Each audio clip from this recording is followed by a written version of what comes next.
मैं ऐसा क्यों हूँ? पत्तू तोता बड़ा उदास बैठा था। माँ ने पूछा, क्या हुआ बेटा, तुम इतने उदास क्यों हो? मैं अपनी इस अटपटी सोच से नफरत करता हूँ, पत्तू लगभग रोते हुए बोला। तुम अपनी सोच से नफरत क्यों करते हो? इतनी सुंदर तो है। माँ ने समझाने की कोशिश की।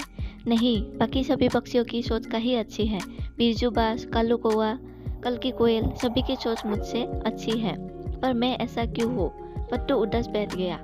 माँ कुछ देर शांति से बैठ गई। उसे भी लगा कि शायद पत्तू से ही कह रहा है।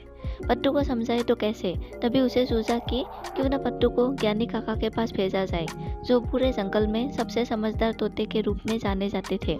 माँ ने तुरंत ही पत्तू को काका के पास भेज दिया। ज्ञानी काका जंगल के बीचों बीच एक बहुत पुराने पेड़ की शाखा पर रहते थे। पत्तू उनके समक्ष जाकर बैठ गया और पूछा, काका मेरी एक समस्या है। प्यारे बच्चे, तुम्हें क्या दिक्कत है, बताओ मुझे, काका बोले।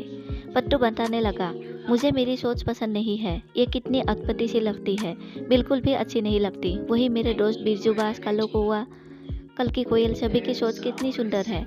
काका बोले, जो तो है, उनकी सोच से तो अच्छी है। खैर, तुम ये बताओ कि क्या तुम्हें खाने में केसुर और कीड़े मकोड़े पसंद है? सी, ऐसी बेकार चीजें तो मैं कभी ना खाऊं, पत्तू ने झट से जवाब दिया। अच्छा छोरो, क्या तुम्हें मछलियाँ खिलाई जाए? काका ने पूछा। या फिर तुम्हें खरगोश और चूहे परोसे जाए? वह काका, कैसी बातें कर रहे हैं आप? मैं एक तोता हूँ, मैं ये सब खाने के लिए नहीं बना हूँ, पत्तू नाराज होते हुए बोला।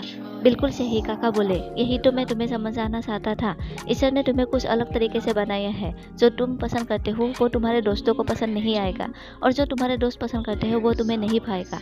सोचो, अगर तुम्हारी सोच जैसी है वैसी नहीं होती तो क्या तुम अपनी फेवरेट ब्राजीलियन अखरोट खा पाते? नहीं ना। इसलिए अपना जीवन ये सोचने में ना लगाओ कि दूसरे के पास क्या है क्या नहीं। बस ये जानो कि तुम जिन गुणों के साथ पैदा हुए हो उसका सर्वश्रेष्ठ उपयोग कैसे किया जा सकता है, और उसे अधिक से अधिक कैसे विकसित किया जा सकता है। पत्तू काका की बात समझ चुका था। वो खुशी खुशी अपने माँ के पास वापस लौट गया।